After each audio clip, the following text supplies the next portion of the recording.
And here he is back to join us once again. Jim, my friend, happy Thanksgiving. Well, thanks. We actually don't practice it here.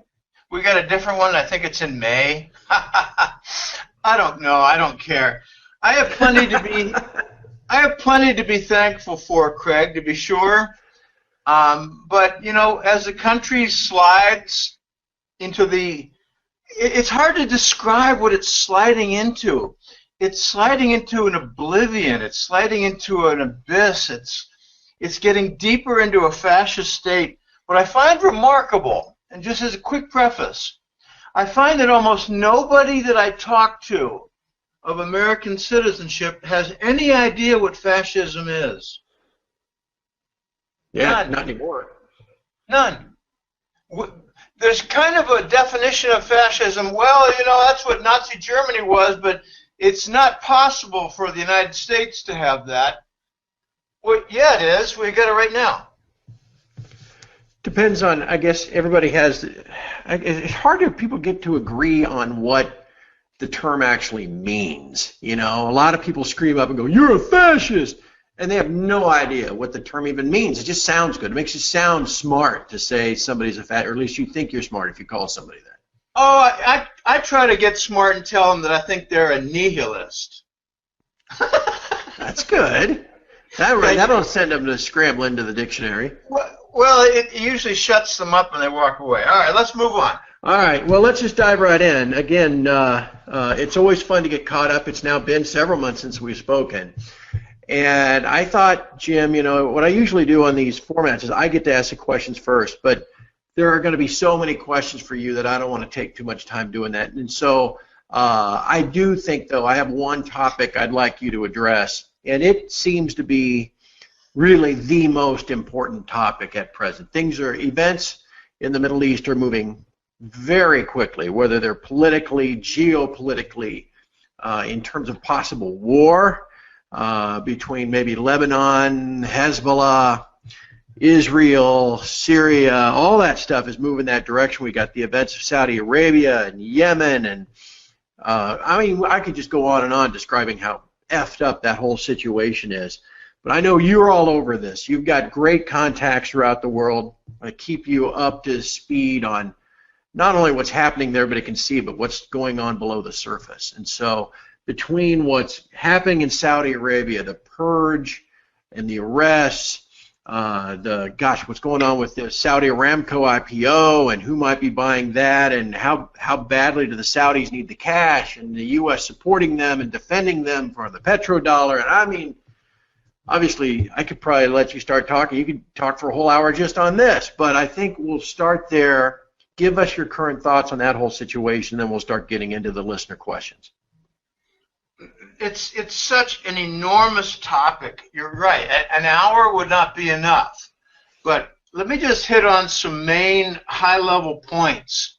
And I'm not operating on notes here. I just finished the Money War report for November. It's being posted this morning before noon. There's an entire chapter. It was 10 pages on Saudi Arabia. 10! I mean, it's crazy what's going on right now. I titled the chapter Saudi Purge and Instability. I want to start off by saying that there's not a firm consensus about what's happening with the Saudis. And I'm going to call Saudi the country, because it's Saudi Arabia. I get tired of saying Saudi Arabia. Some call it KSA, the Kingdom of Saudi. For me, it's just Saudi. Okay, Saudi land.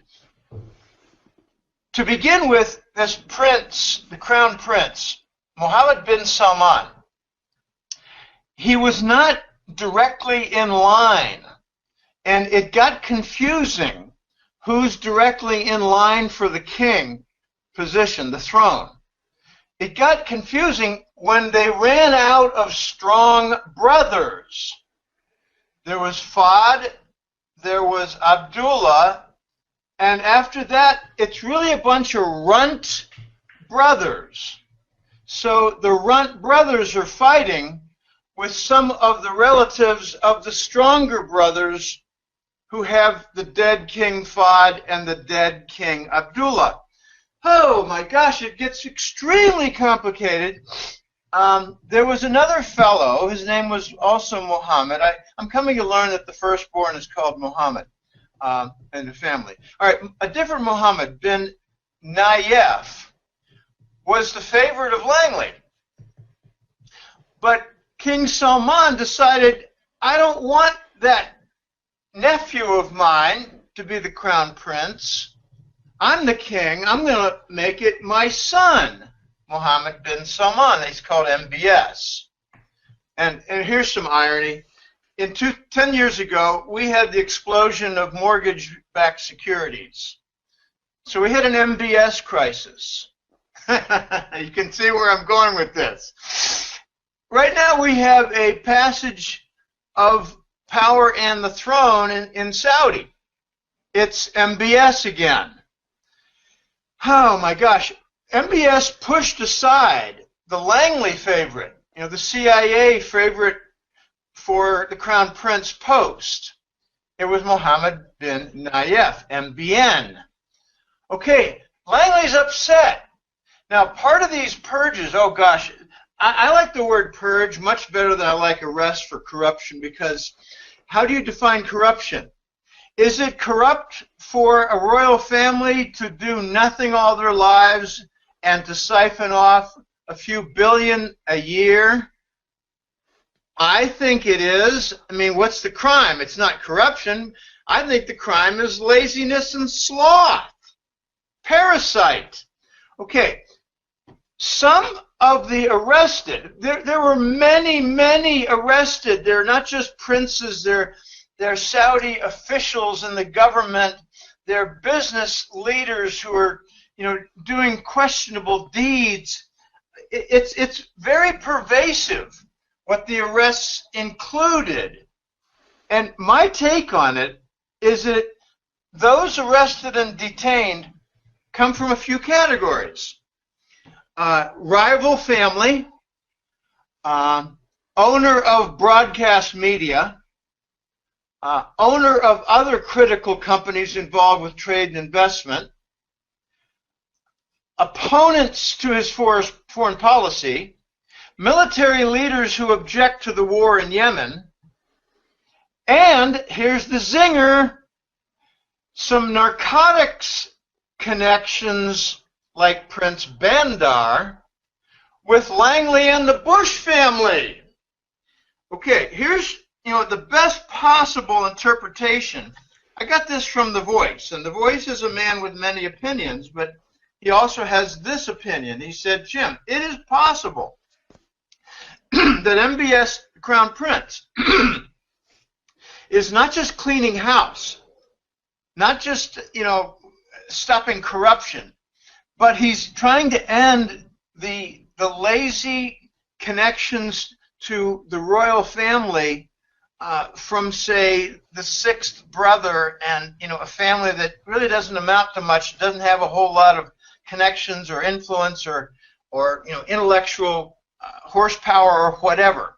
But he's also cutting perhaps the narco connections to Saudi Arabia that he does not like. And The Voice said, Jim, you may not be aware, but 15, 20 years ago, Prince Salman, who's now King Salman, in his previous position, was governor of Jeddah. And he was known as being a very thorough policeman, if you will. What he did was he cleaned things up. He got rid of corruption. He didn't really care if somebody was a distant royal or whatever. He arrested them. He confiscated property. He confiscated wealth if they were guilty of crime. Okay, so he has a history of being tough, like a tough district attorney, if you will, in the city of Jeddah. Okay, well now his son has a vision. His son does not like the Wahhabi Islam element in the upper levels of the Saudi royal family. So he's trying to bring about a more secular combination, alliance with the Sunni moderate Islam. And I think it's going to be tough. Now let's try to get the connection with Prince Al-Walid. You know, I'm a very irreverent guy. For the longest time, I call him Prince Dickweed. Sorry about that. Yeah, me too. I didn't even realize. I was calling him Prince Ala Dickweed, too. Okay, well, he is a Wahhabi. He's a fundamentalist. I think they're crazy. I think they're just wild crazy in their interpretations of the Quran, and I don't even want to get into it. But he's an opponent of Prince Salman. And they don't get along. And the whole Vegas incident might have been an attempt to kill the prince, Prince Salman. He was at the Four Seasons Hotel, which is at the top of the Mandalay.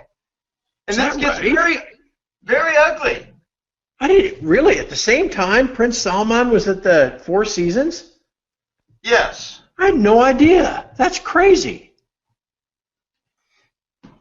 There was a lot of shooting, and the reports, at least from the U.S. Army surgeon from Walter Reed Hospital, who went to the hospitals, he reported there was a lot of fake blood, but he was silenced, not killed. He was just told, shut up. There were not very many broken windows because there were blank bullets fired. There may have been some deaths. To be sure, there were some deaths, and it's all pretty horrible. And it gets very complicated. There was a helicopter spotted on the roof, and it was not the police. It was not the press. It was the getaway.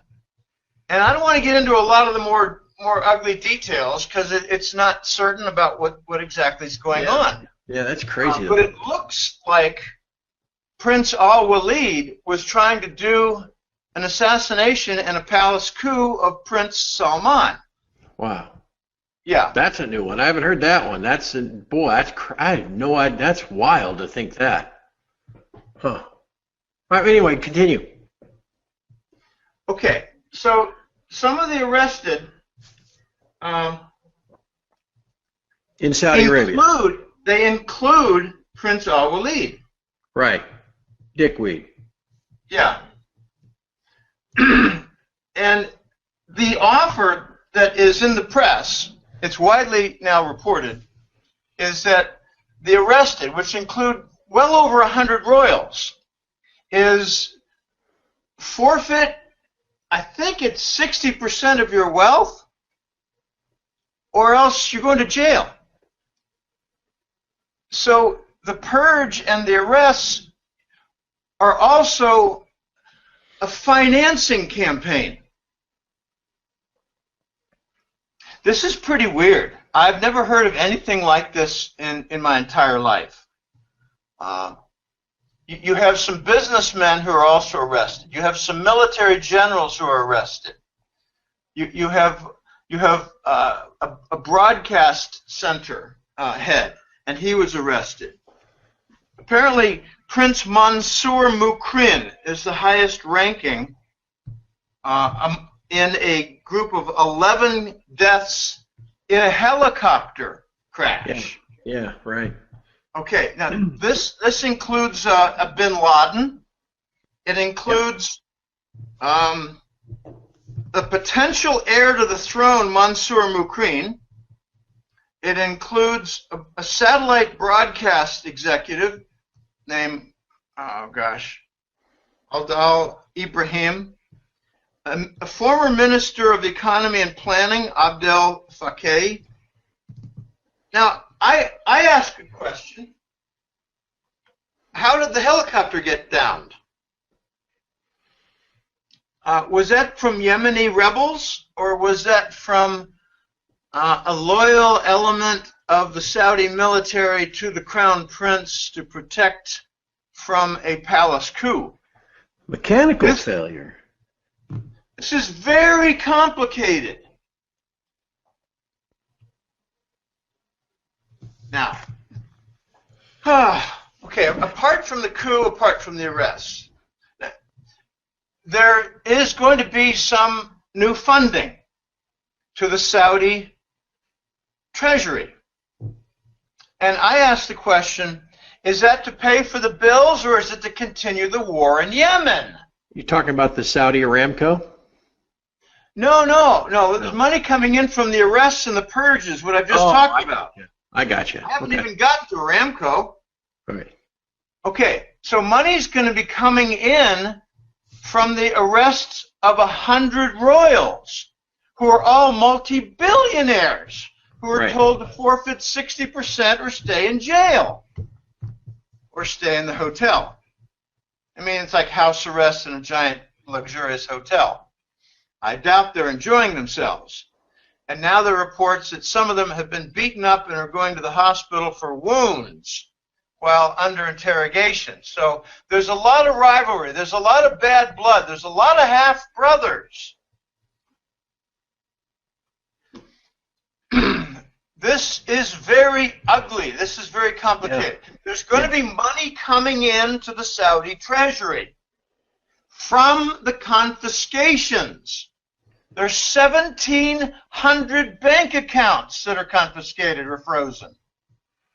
They've asked for help with United Arab Emirates and Kuwait to lock down those bank accounts also. They're like holding companies.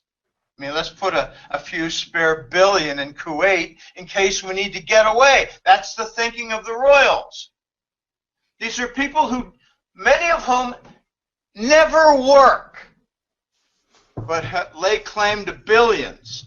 So I think Prince MBS is removing the connections from parasites and opponents.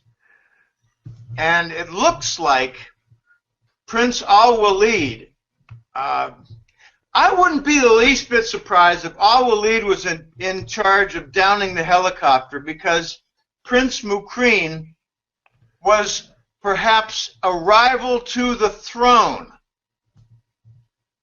Oh my goodness. Right.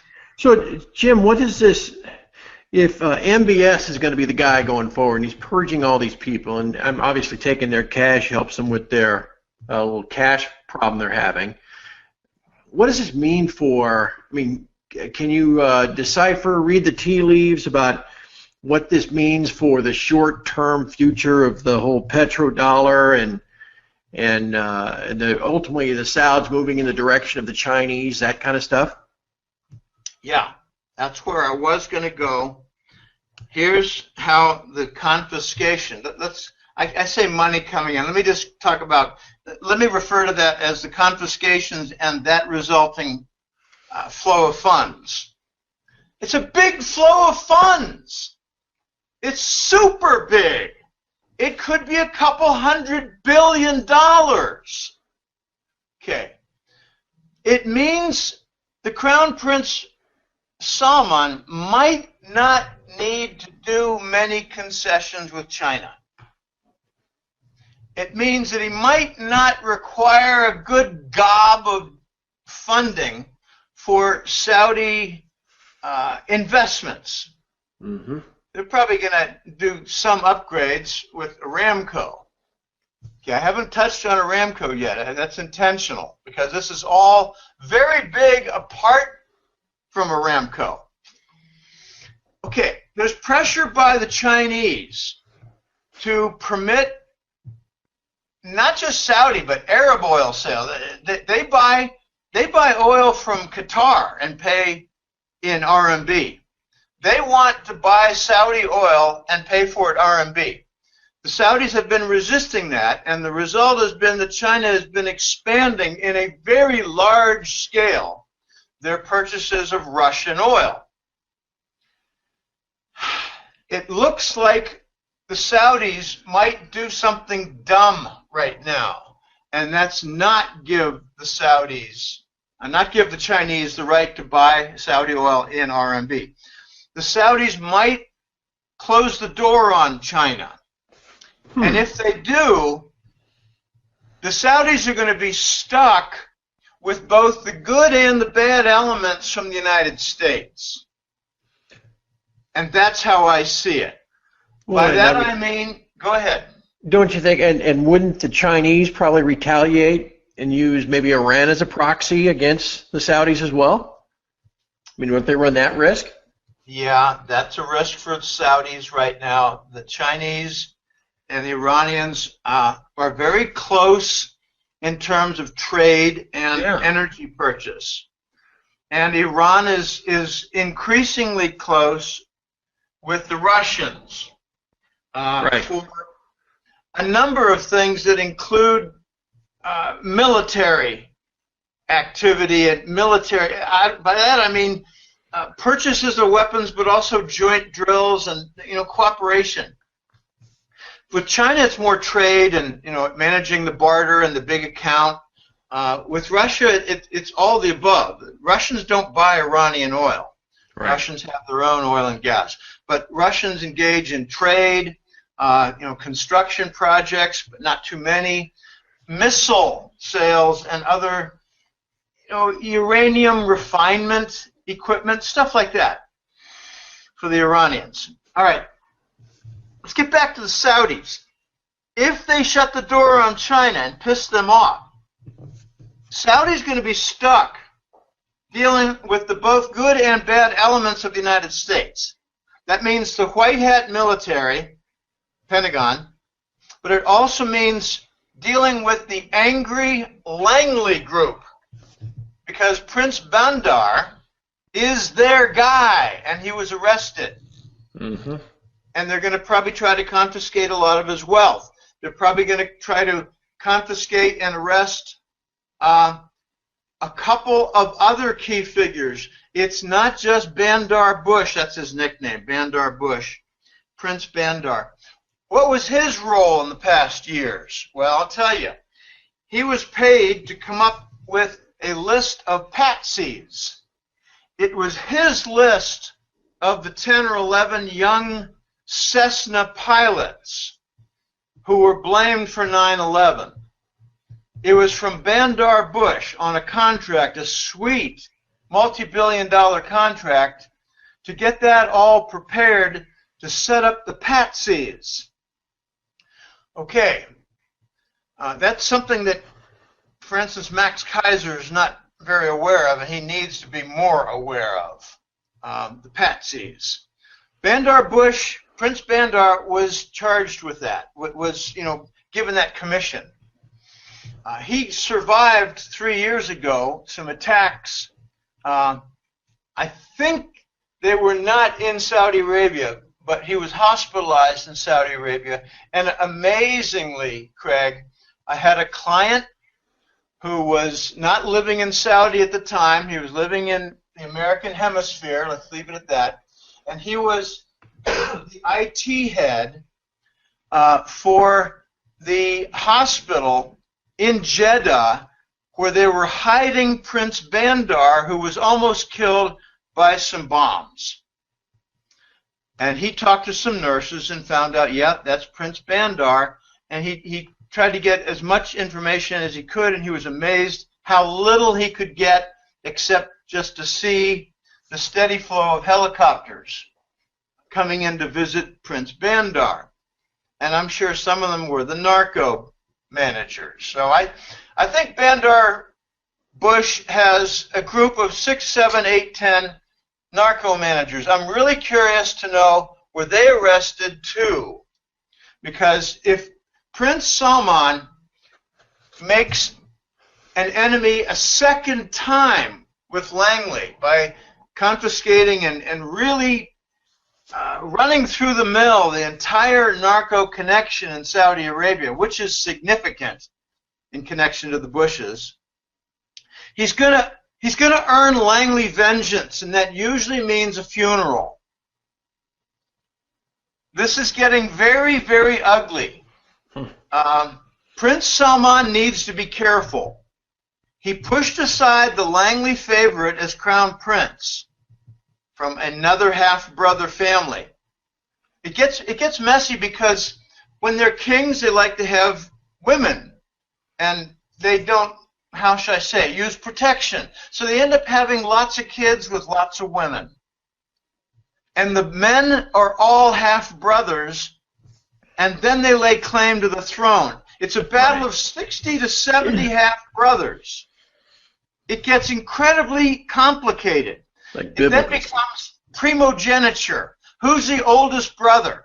Okay, the oldest son. Fine, we take him. All right, now when he's dead, we take the next oldest brother. And when he's dead, we'll take the next older brother. And when we run out of significant brothers, we're going to have a battle. I call them the runts. There might be two, and you know what I mean. There's a brother who's just a ne'er-do-well. A brother who just has no idea what's going on, who's maybe out in the desert at the strip clubs or on his yacht all the time getting drunk. He's not fit to be king. That's what I call a runt brother. So he's ruled out. And when he's ruled out, you start talking about the sons of the powerful ex-kings. That's what's going on right now. Now, Prince Salman has some visions for recreating and reconstructing Saudi Arabia to get away from its dependence on oil. And a lot of analysts in the West are thinking he might be using code to proclaim that he wants to get away from the dollar. Mm-hmm. And if he does that, he's going to earn the same kind of anger that was heaped upon Saddam Hussein. And Muammar Gaddafi. Yeah, and Gaddafi. Gaddafi, he not only wanted to sell oil outside the dollar, he wanted to create a gold dinar for North Africa and all their production of oil.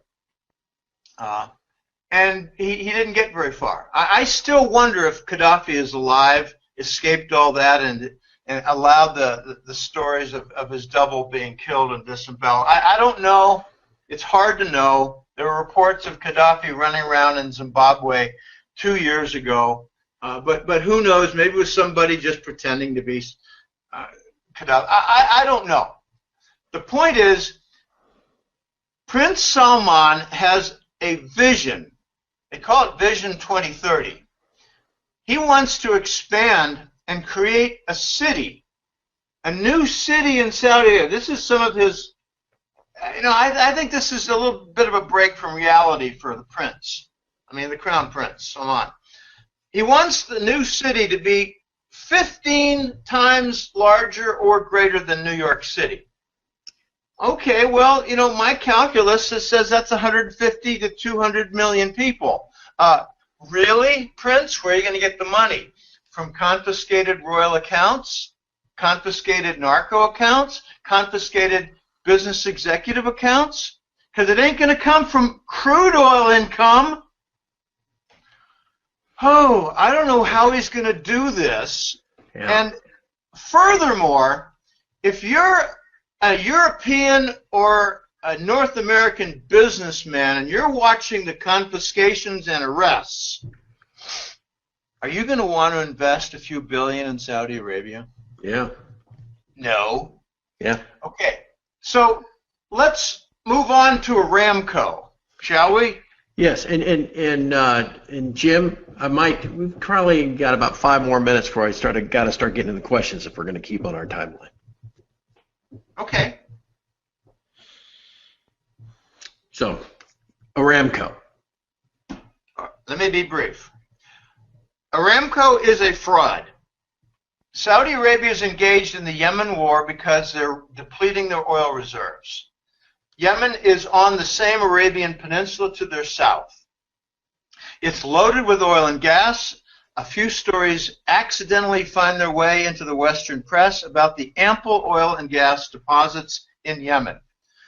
The truth of the matter regarding Saudi is that they have depleted their oil reserves to a great extent, and they lie about. They actually say they have 260 billion barrels of oil left. If they have 20% of that, I would be amazed.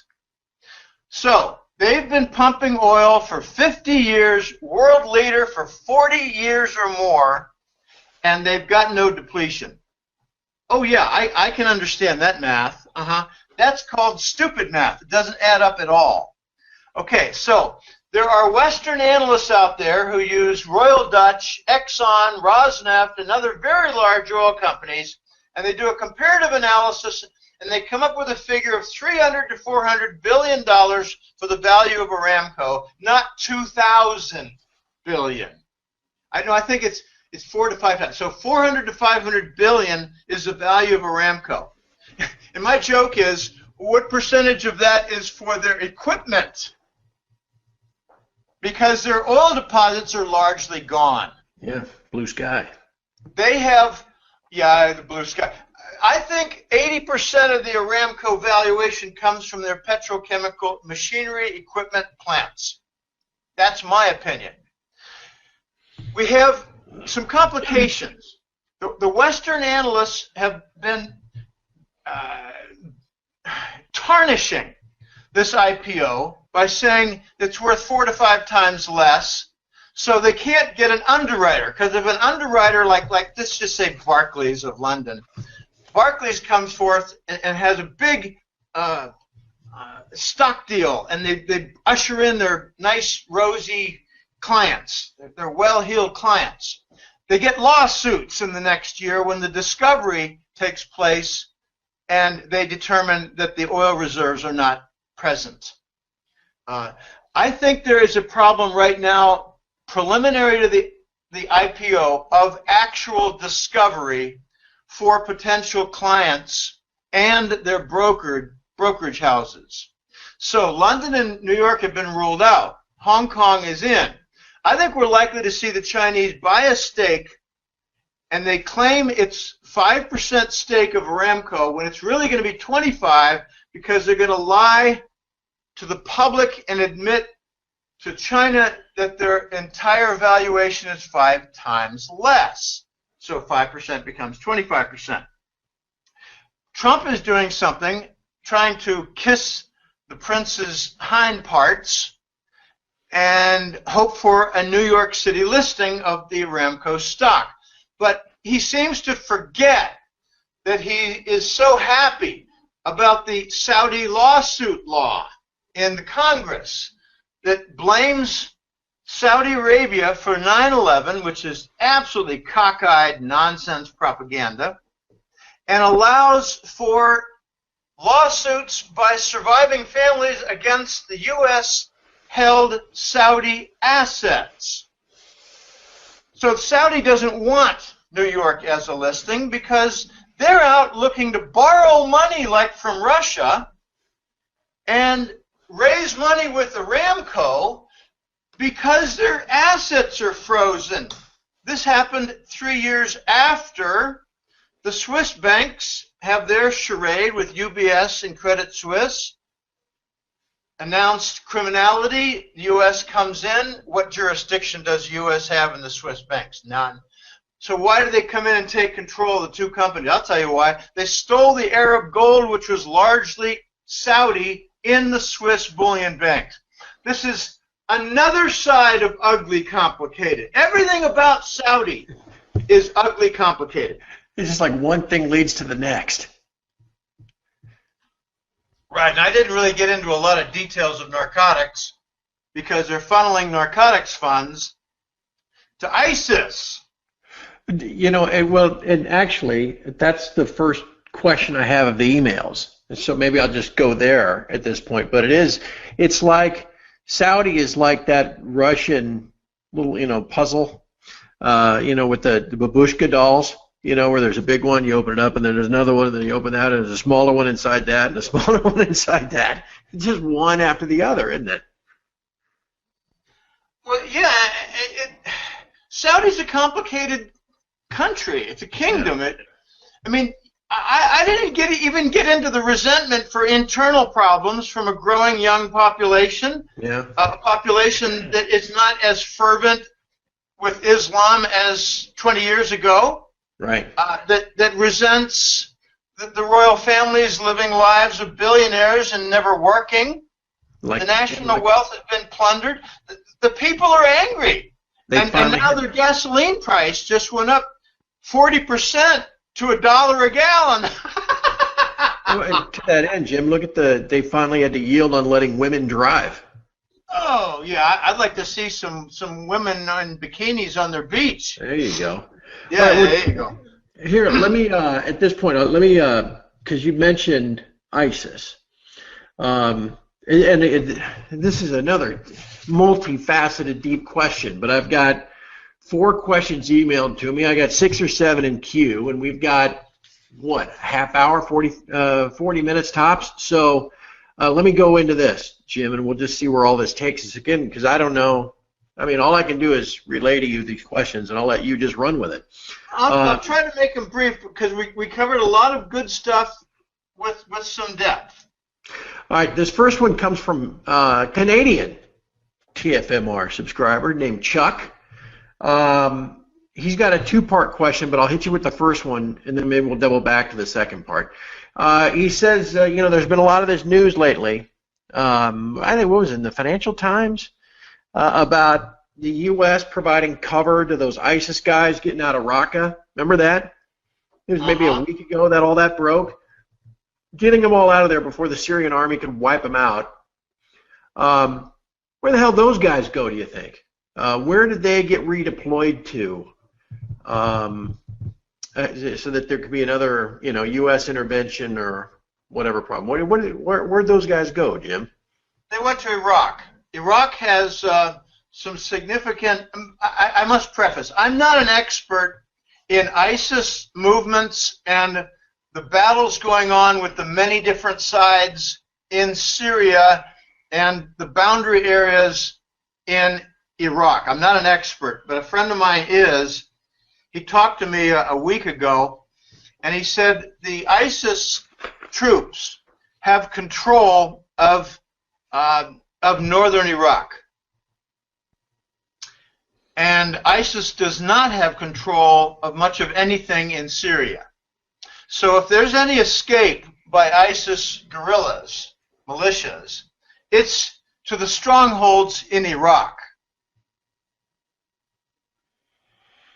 So that's well, anyway. All right, so what are they going to stage there? What happens next to those guys, regardless of their, let's call it their genealogy, how they, how ISIS came about and all that kind of stuff?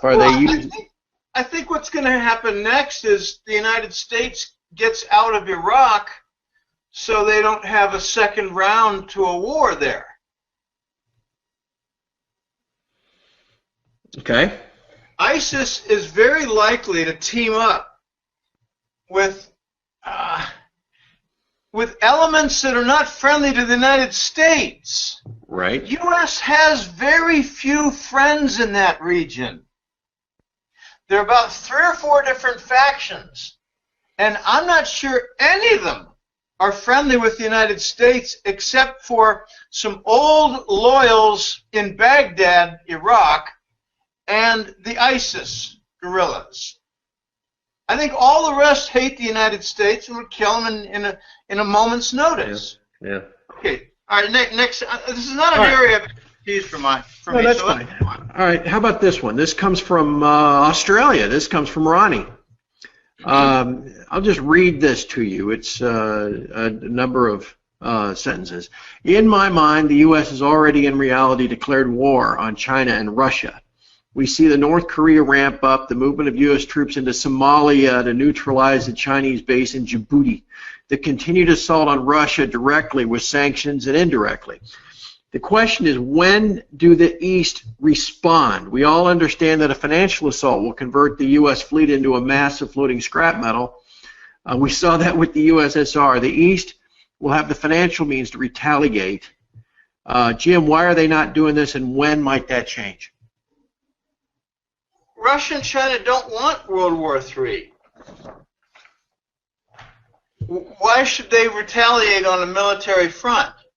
Well, I think he's talking about retaliating financially. They are. China's been dumping tremendous amounts of treasury bonds and doing more so from their sovereign wealth funds than from their official accounts. The war is the U.S. versus Russia. I call it the Rothschild War. I mean, as soon as the Rothschilds were kicked out of the banking system in Moscow, Ukraine happened. Yet the nitwits in the United States haven't figured that out yet. Okay, we're at war with Russia. We're moving missiles to the Russian border to prevent their expansion when the United States is the only one with any visible expansion. So we're blaming Russia for what we're doing. We're expanding NATO to include Eastern Europe, former Soviet bloc countries. That's the expansion, but we're blaming Russia for expansion. It's cockeyed. It's insane. It's lunatic. Right. Okay, we're not at war with China. I disagree with that questioner.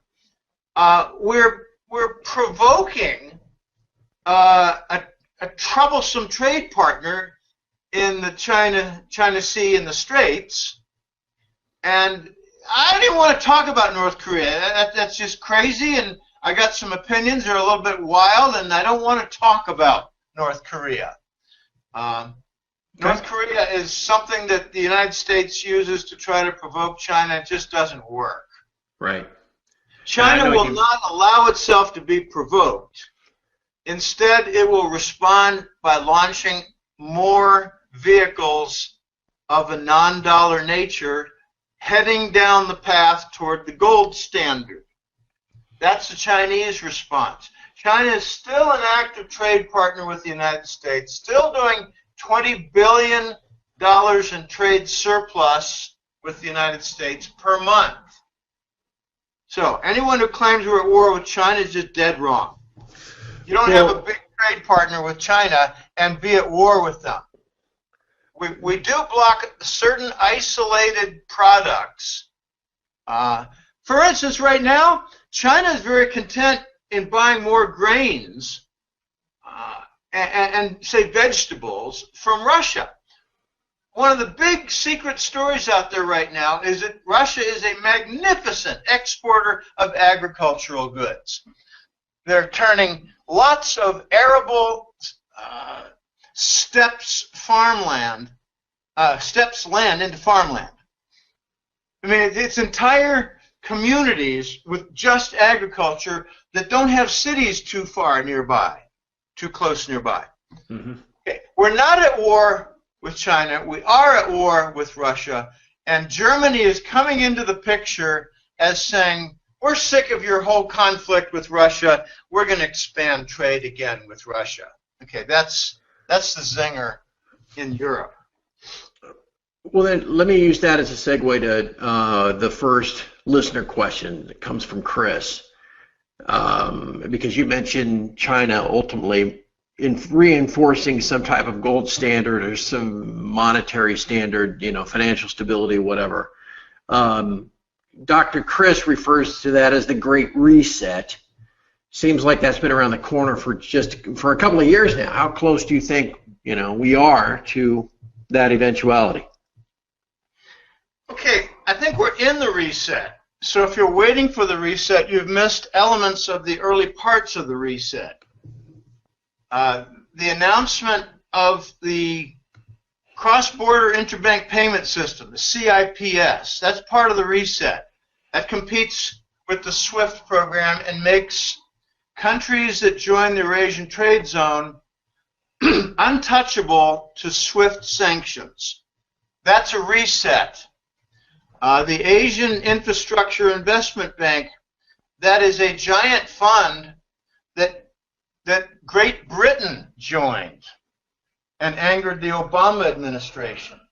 Okay, that whole fund, pardon me, the activity for that fund is part of the reset for redirecting construction funds away from the dollar. That's part of paradigm shift and reset. The One Belt, One Road is a giant table. It's like a conference room of deals being struck. They're all done in non-dollar. Payment system probably with the CIPS. Construction firms from the West coming into that. Look for Germany to play a big part. I think One Belt, One Road and all of its huge progress is part of the reset. So obviously, the questioner hasn't missed that, but he's not defining that to be part of the reset. I think a lot of Westerners are expecting the reset to be like a 7-day-long solar eclipse. Yeah.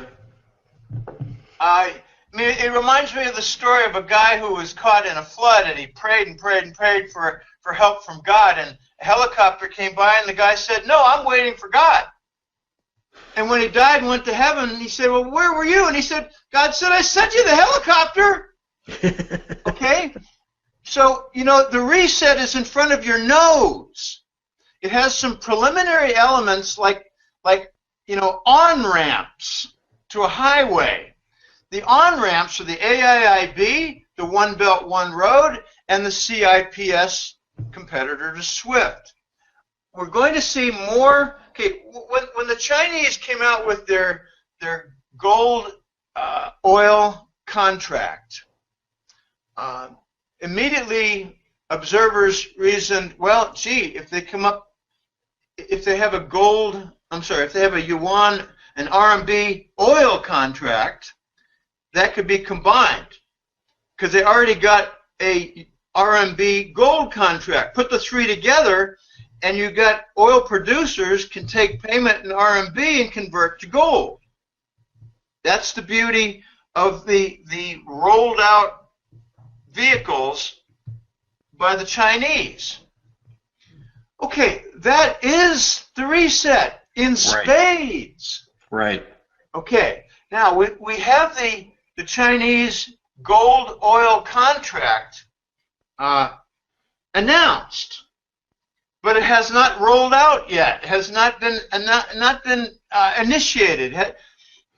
It hasn't begun its volume trading. When it was announced, I believe it was September or late August, the voice said to me, "Jim, this is the first of several rollouts. They're all going to be non-dollar. They're all going to be powerful elements to the reset.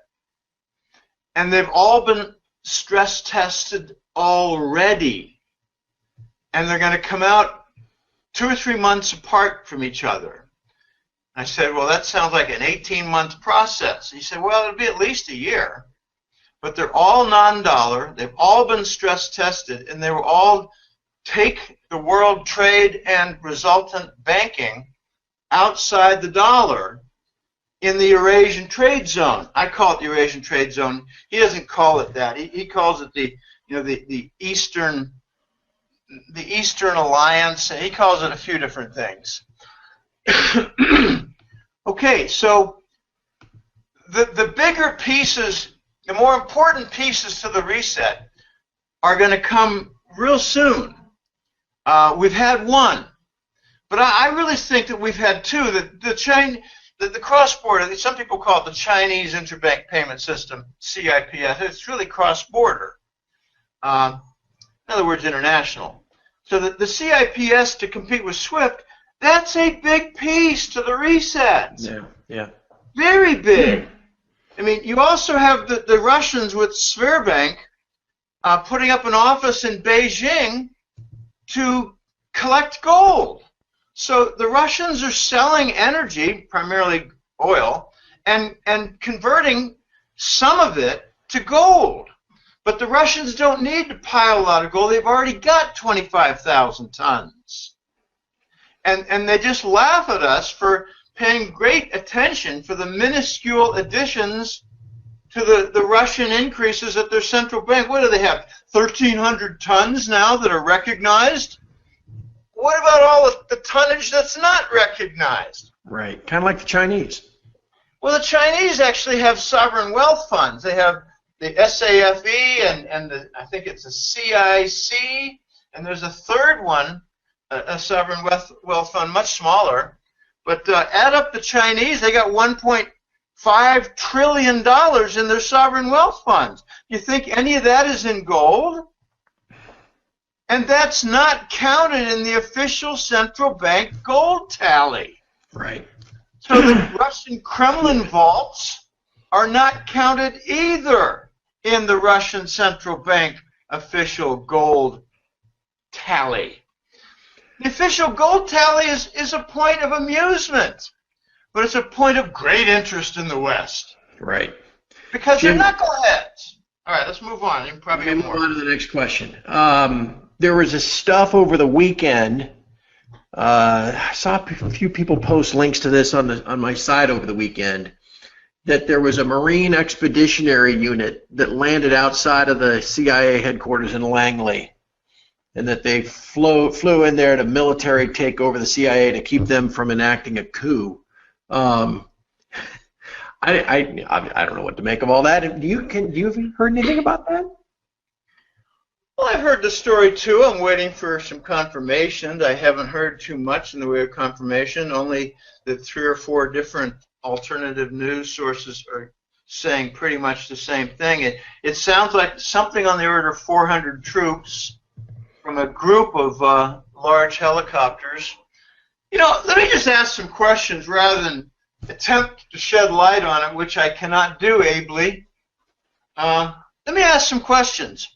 Was it to stop a Langley coup? Because Langley has been pretty much in control of the puppet strings for Papa Bush, Clinton, Baby Bush, and Obama. I'm talking about 3 different 8-year terms, that's 24, plus another 4 for Bush. But you could argue that Papa Bush was in charge of 7 of the 8 years under Reagan after he tried to kill him. Okay, so Langley got spoiled and had control for over 24 years, put it like that, of the White House. Now they're angry that they don't control the White House, so I don't know, they might be planning a coup. But here's the alternative question. Are the troops from the Pentagon there to grab records of narcotics movements? Yeah. Pedophilia? And if so, are they there perhaps to gain information before they seize offshore accounts? 3 or 4 years ago, I had a conversation with Cato, and he told me the Association for Past Presidents Fund is the pet fund for the Clinton-Bush crime family. Association for Past Presidents Fund. Now, that's not a charitable organization. It's a narcotics fund investment corporation. I asked, how many managers are there? And he said, oh, I don't know exactly, 8 or 10. I said, what's it worth? At least $1 trillion. He said, this is 2013. He said, 5 trillion. I said, well, that sounds about right, because here we are, 2013. We've had 11, 12 years of war in Afghanistan, and the ramp up quickly to near 1,000 tons of heroin a year by 2006 or 7. So we've had 6 or 7 years of $1 trillion a year in Afghan heroin production at the distribution level. And he said, yeah, I think your math adds up about right on the back of a napkin. I talked to him several months ago, and I said, you know, Cato, it was 5 trillion 3 or 4 years ago. It must be 7 now. And he said, oh, at least. Okay, so if in 1 week we have Prince Salman arresting people and looking to grab accounts for whatever reason, using whatever justification, I don't care right now, I'm just talking about the money and its availability. Right. And the number bandied about is about $800 billion from all the arrested accounts and frozen accounts, from all the arrested people and the frozen accounts. Okay, he might get a couple $100 billion out of that. Okay, if that's done in Saudi, does the Pentagon have some extremely aggressive plans of confiscating narco funds that maybe are linked to Saudi Arabia as the initial inroad? Wow. Let's just assume that they could get a couple trillion from the Bush family. Well, that might fund a great deal of reindustrialization. It doesn't touch the 20 trillion in the total government debt. I think something big is going on.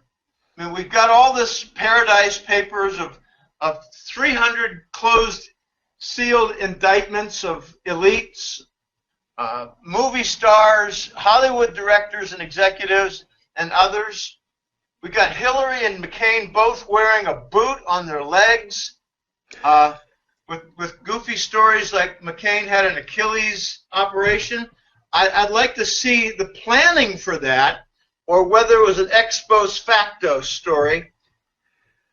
Hillary has a boot on her leg that was shown in London during an interview. And, the better question than what's the boot all about should be, why did both McCain and Hillary permit photos of the boot? Wouldn't they shoo them out of the room? Yeah. What's underneath the boot? Well, I don't think they're moving narcotics, but I think they've got... No, is it an ankle bracelet? Who knows? I mean, I think it's a house arrest bracelet. Yeah, that's what I mean. Yeah, I wonder why it's so big, because usually it's a small thing you put above your shoe. It looks like they've got a broken ankle. Right, and you're going to fix the Achilles on a guy that has a brain tumor that's going to take him in the next couple of weeks? He might have gone to the Rockefeller Institute in upstate New York and gotten a cure of that, unless they want him gone. All right, hold on. Now you mentioned Rockefeller. I'm gonna jump right now into a different kind of that same direction. Again, recognize we've only got about 20 minutes left, so I've got to keep things moving, Jim. Brent has a question about the People's Bank of China. Is it a Rothschild bank? There's a rumor that Goldman Sachs and their buddies are accumulating gold and sending it to China. Was Communist China and their central bank, was it set up by the Rothschilds? I don't really know. Okay. I don't believe so, but I don't really know. Whenever questions in my colleague group of jackass colleagues present a question to the Voice, who knows Hong Kong very well, and from his Hong Kong big clients, he knows a good deal about China.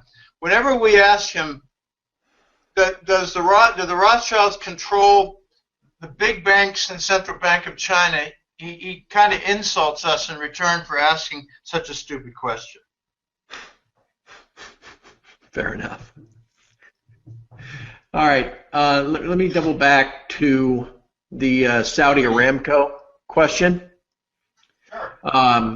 And this has to do with that, Trump, like you said, is out there, was openly campaigning to get them to list that thing on New York Stock Exchange, but you made a great point. Why would they do that with the bill that was signed, whatever it was, a year or two ago, allowing seizure of Saudi assets, being able to sue them, and the families of 9/11 being able to sue them for what took place that day? So why does Trump desperately want that to happen, it seems so badly? Is it just the prestige of it, because he's all about, self-promotion, everything else? Look at this, the biggest IPO ever, and it's done here in New York. Or is there more to it than that? There's always more to it than that. I think Trump made a mistake saying that the legislation to permit lawsuits against Saudi assets, claims for Saudi assets, he made a mistake claiming it was a good idea and a positive move. It made him look stupid, but he was able to please the elite crowd by coming out with a statement that really gives more, what's the word? Oh gosh, I'm having a hard time with my vocabulary. Legitimacy to the official story, the official nonsense story of 9/11. The Saudi young pilots who couldn't fly a Cessna took over a Boeing and crashed it into the World Trade Center. Here's a funny little detail. I've gotten this from pilots who are clients of mine. They have a test on pilot simulation equipment to turn off all the radar and the avionics and see if they can crash a plane flying just from visual detection and visual acumen, visual abilities, right, to fly and crash into the World Trade Center. You want to take a guess at what percentage of the professional pilots could hit the Trade Center? I think you're going to tell me. 3%. 3% of professional pilots could hit the World Trade Center. Now, I guarantee you, if the kids took over the pilot's cockpit, they wouldn't know how to read the equipment, so they'd have to be using their visual abilities, right, and probably have less than a 3% chance, because that's what trained pilots have. Okay, I don't want to get into 9/11, but right, okay, it was an inside job, and there are 1,000 points to support that whole platform in accusation. 1,000 points. So, back to your Aramco on this. I don't. Okay, why don't you maybe refine the question, and I'll try again. Well, it was just why does Trump want so badly to have the Aramco IPO listed on the New York Stock Exchange instead of someplace else? Prestige, and it's a lot of,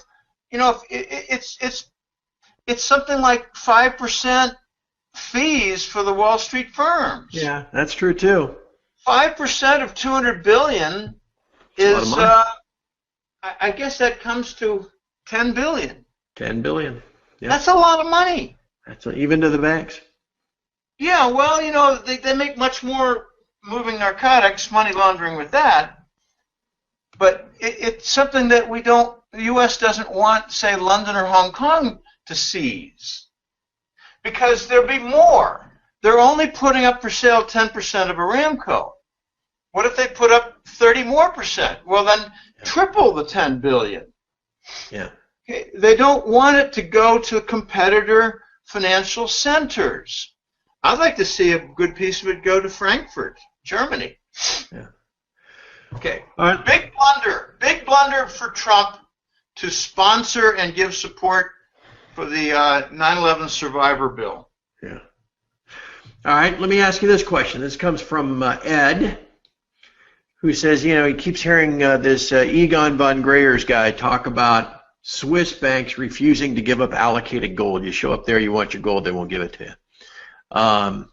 And so Ed was just wondering if perhaps you, the voice, whomever, might have any additional info on that subject. You heard the same thing? Well, yeah, this is not new. I had a friend in 2010 who had a big account of something on the order of $17 million at ZKB, Zurich Cantonal Bank. Okay, ZKB. It's often known as ZKB more than anything else. A canton is like a district, a county, a state. Switzerland's not a huge country, so its little areas are called cantons with a K. So ZKB was this fellow's, let's just call him Mark. Okay, Mark had 17 million bucks in ZKB, and he wanted to transfer the gold to gold money. And he was told, yeah, no problem, until he tried to do it. They told him, no, well, you can't do that. We would prefer to give you cash. This was 2010. So he got very angry because when you convert to cash and then you again seek to replace your gold account elsewhere, you pay a 3% fee. And a 3% fee on this is about $500,000, which is exactly what Mark had to pay, because when he went to Zurich and had the arguments with the managers at the ZKB fund, they pointed out the fine print that under the discretion based on market conditions, the managers of the fund can redeem in cash if they so conclude, and they did. So Von Greyer's is a smart guy and he's a good guy, but this is not new. In fact, the article that came out and got a lot of attention was over a year old. Now I'm getting more stories. I got a couple clients who sent me a story saying that they know of a fellow who went to a Swiss bank without naming it. They said a major bank. There are only two major banks there, Credit Suisse and UBS. There are lots of little banks, but there are only two major banks. They went to the bank and asked for their $2 million worth of gold and were told, get lost. We'll redeem you in cash. So they asked for a signed statement from the bank official to the effect that they rejected their request for the redemption in gold bars. They came back with a couple of policemen and attorneys with a lawsuit prepared and criminal violations prepared, and were given the gold in less than 24 hours. So you could take either side to this. There are plenty of Swiss funds that have the fine print saying you can't take out anything except cash. But apparently there are some banks that maybe didn't write their contracts sufficiently with obscurity to the buyer, the investor, and you can extract the gold. So you got both sides. I say the majority of the Swiss financial firms do not redeem in gold and have the legal right to refuse in the contract fine print. Yeah. All right, Jim, I've got 3 questions left. We'll burn through these pretty quickly, so then we'll begin to wrap up. One, this is a follow-up from, I think, our first question, Chuck, the Canadian, who says, given the current state of the world, economy, politics in general, what is Jim's personal approach to investing in asset allocation mix? Physical metal, cryptos, bonds, cash, Canadian marijuana stocks, perhaps, for the long term? What's my allocation? Yeah, or what's your personal approach? Yeah. Okay, I've got to admit that I'm not a big expert in crypto. I'm learning rapidly and learning a lot of fine points about crypto and the various functional tokens. I know there are people here. You told us about Ant shares one of the times we spoke, maybe back on Memorial Day or 4th of July. And a number of people, that was the first time they heard of it, they went out and they bought some Ant shares, and man, have they ever gone up. So nice job there. Yeah, well, I heard that from one of the fellows who I appealed to help me understand better. He's in South America, and he's of a European descent. And he said that was one of his favorites. So I just mentioned it. You asked me, do you have one in mind? Yeah, I have one in mind. Well, I think Ethereum, I'm more focused right now on, I'll answer your question on allocation in a second. I'm more focused right now when it comes to the cryptos on the functional tokens, like Populous for invoicing, like Ethereum for building a business, a small business venture. I think that the functional tokens are going to win out. I think that the cryptos deserve a certain percentage, but if I were to answer, I would say I personally would not invest more than a token 10 grand in any cryptocurrency, because I don't like their feature of not having a backing. I've asked many times, and I got some insults from the crypto experts and analysts. I say, what's the backing of a Bitcoin? And they say, well, electronic work. And I say, well, that doesn't really qualify as more than a pile of dog shit in my mind. I'm sorry. And they say, well, you know, electronic work is work. And now you're hearing reports about all the verification of certain Bitcoins who use up the same amount of electricity as Denmark. Oh, okay, that's all well and good. I like silver. For the longest time before the cryptos hit the stage, I would advise clients, no stocks, no bonds, 80% silver, 20% gold. And several years ago, like 2011 or 12, I asked the voice, what do you tell your clients? And he said, 90% silver, 10% gold. I said, what about platinum? And he said, well, platinum is good, but I think silver is better. Platinum is probably better than gold, but silver is the best of all. Now the voice is telling me silver is going to be the center for various technological characteristics it has. I don't understand it all, but I'm trying to learn. Silver is going to be at the center of new energy systems for the next generation. And he expects silver to just, blow your mind and the price rise that it takes. I said, is this before or after COMEX gets shut down? And we laugh. Okay, COMEX controls the price, but they don't move any metal. Okay, and we laugh. Okay, but they still control the price. If I were to start fresh and have a whole batch of money and be smarter about Bitcoin and the related cryptos, I would say probably 70% silver, 20% gold, 10% cryptos. And, really almost nothing of the rest. I don't think diamonds are going to be a competitor to silver for a very strange reason. I think some of the, they're not fake, but some of the industrial production for making diamonds, they're coming to the fore. I think Russia has announced that they've got some diamond fabrication. And you don't own any Tesla? No, Tesla's got to solve their distribution problem for, reloading the batteries. No, I'm not an early adopter. I did buy a cell phone, a Motorola, back in 1996 or so, 97. I bought a cell phone, and a big, heavy, clunky thing.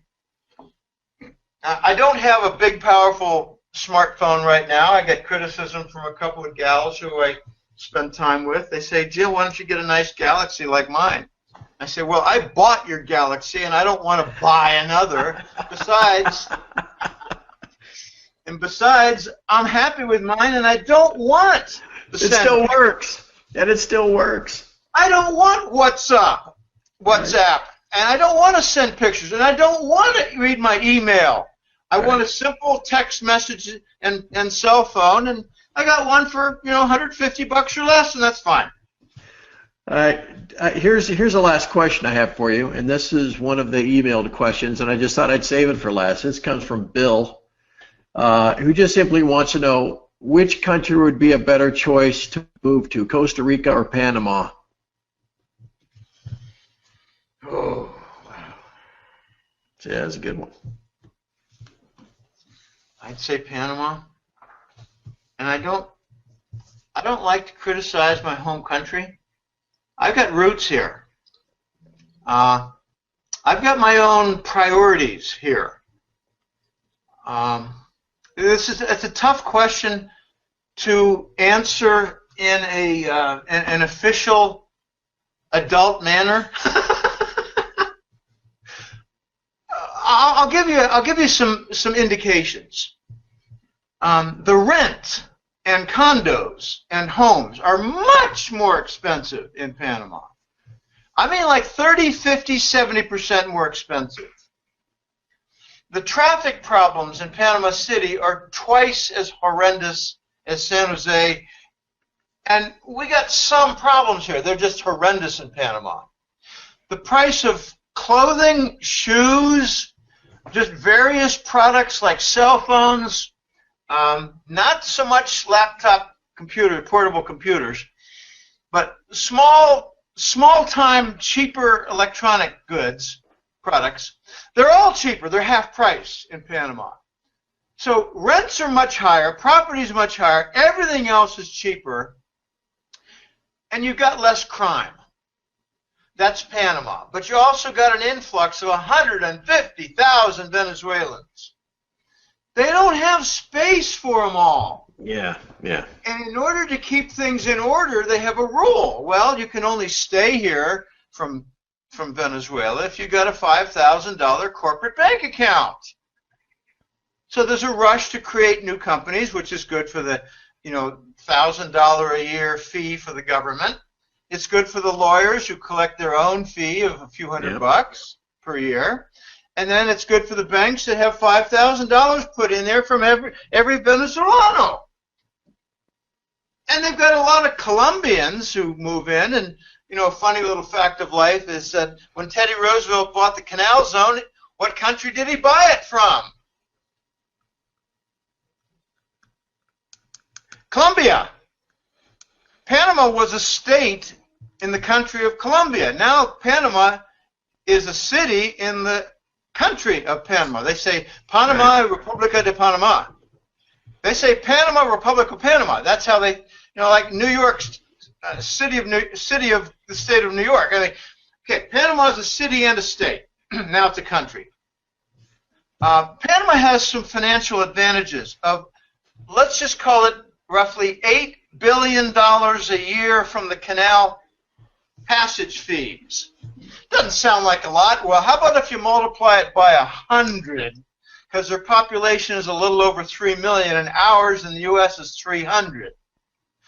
So, would the United States finances look better if they had rent coming in from canal passage of $800 billion a year? Yes, it would. And that is the per capita argument I make for why Panama is doing so well. China is making inroads there. They're establishing free trade zones. They're buying up various things, and I think they finance the expansion of the canal to accommodate oil tankers. That's right, yeah. They've also got a Type 3 gold depository set up under German standards because a lot of Swiss clients, not Swiss people, Swiss clients didn't trust their gold with the Swiss corrupt bankers, and now they've got their gold in Panama City. Interesting. Yeah, very interesting.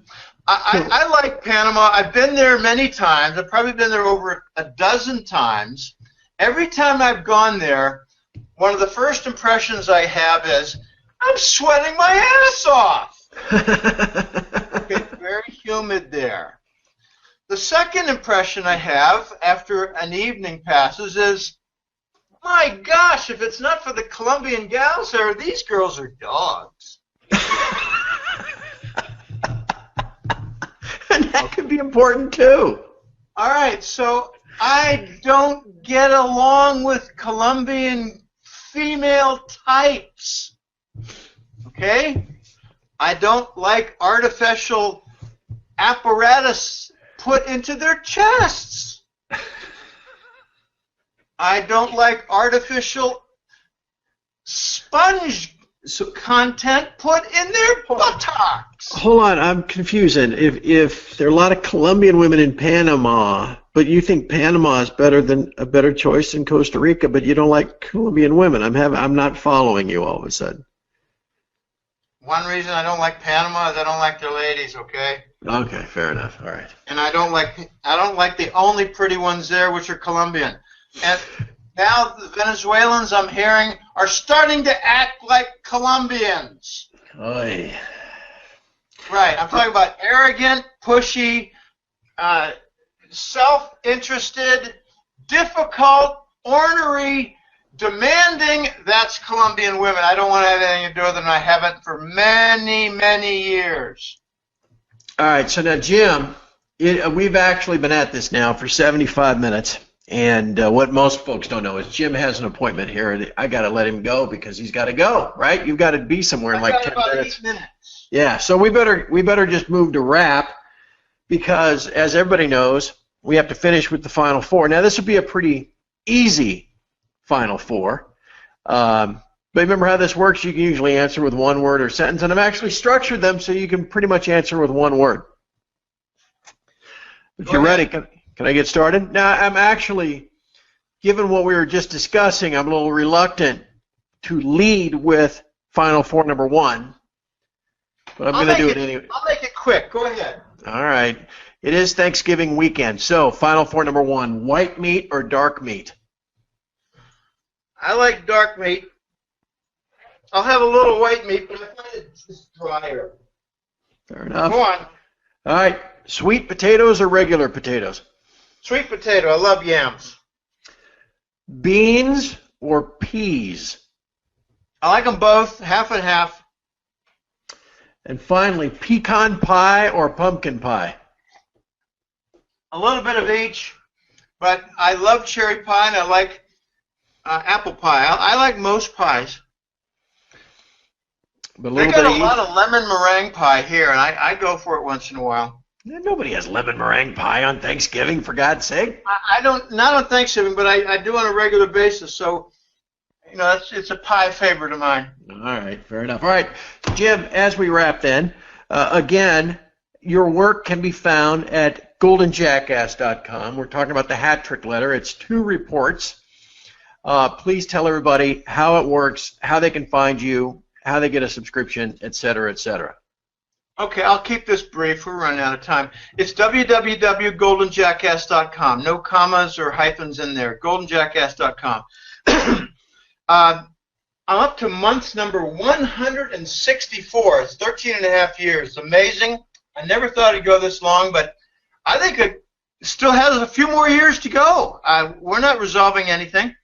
So there's plenty to write about. It's just a gigantic clusterfuck, if I'm not wrong. We're going to obstruct gold as long as we can, and gold will win coming from the eastern flank. Okay, on the website, there's a free page. It's called main5.html, and that contains links to past interviews and some public articles. I just had a public article on Saudi Arabia pointing out in outline form, 8 or 9, 10 different areas and details from those areas, and it's a very messy situation. They've created a giant mess, and they're not going to be able to fix this. Okay, but after you bounce around for a while, I suggest people sign up for the hat trick letter. We're getting to the point now where some magnificent forecasts, some very grand forecasts that I've been making for years are coming to pass. Like, I think the foundation for the gold trade note is this Shanghai gold oil contract combining with the other RMB type contracts there. So we got that, and now we're starting to see Germany break from the US EU. They just had a decision by an attorney in the EU Commission who said that the Americans cannot block the Nord Stream progress by the Germans, either the construction or the financial firms. So the Germans won, the Americans and the EU lost. The Germans are going to have tighter relations with Russia. That was one of my forecasts. But there's another forecast I have that's kind of simple, the collapse of the Saudi kingdom. And I think we're starting to see some giant cracks, and whether they can patch the cracks and buy more time by confiscating huge amounts of money, I don't know. But I think Aramco is going to come to the fore and embarrass the hell out of them when it becomes clearer that they've depleted their oil reserves and they get accused of attacking Yemen, their neighbor, to replenish their oil. Okay, so I talk about the Yemen factor a good deal because it's draining the Saudi finances. All right, so there's some very big forecasts still pending, and I'm very curious to see what the next rollout is going to be regarding the reset of the non-dollar vehicles, as the voice calls them. You could call them platforms, vehicles. They're devices, and from which are built a new standard that I think is going to lead directly to the gold standard. And I've been saying this for a long time, Craig. It's going to start with trade payments, probably with oil, the non-dollar, and then the gold. That's why the Saudi sale of oil in RMB terms to China is so important. It'll start in trade, then move to banking, because you won't need to have treasury bonds so much in such high volume if you don't need it to buy oil or settle other contracts like shipments of containers, shipment of grain, whatever. And the last thing where the gold standard will become evident will be in the currencies. And they don't really need to be in the currencies if you've got the trade mechanisms in gold. But the banks are going to want to convert their treasury bonds their Euro bonds, their Japanese government bonds, and their UK gilts, which are bonds. They're going to want to convert them into gold bullion because we've had a good 50 years, 70 years, 60, 70 years of debt-based assets serving as foundations to the banking system, and that is the big problem right now. We don't have a hard asset foundation to the global banking system, and it's the Rothschilds' fault and the Western central bank franchise system's fault for carrying this out. Debt is usually considered a liability, but yet in this current system it's carried as an asset, which right there shows you, I mean, something's upside down, right? Yes. Well, all right, and no doubt as we wrap up this year and head to, my goodness, an even more tumultuous 2018, there's no doubt, no time like the present to be a subscriber to the Hat Trick Letter. Again, goldenjackass.com is where you find the work of the great Jim Willie. Jim, happy Thanksgiving, my friend, and perhaps we will visit again before the end of the year to kind of summarize where we might head in 2018. Okay, I think 2018 is going to be the tumultuous year. I remember saying personally at the wrap-up of 2016 and January of 2017, I said that we're going to see a lot of breakdowns this year. We only saw some, but we did see the beginning of the rollouts of the reset contraptions, platforms, vehicles, devices, call it what you wish. The reset has begun. Here we are toward the end of 2017. Nothing has broken fully except perhaps Saudi Arabia, which is doing a very sudden and desperate rescue.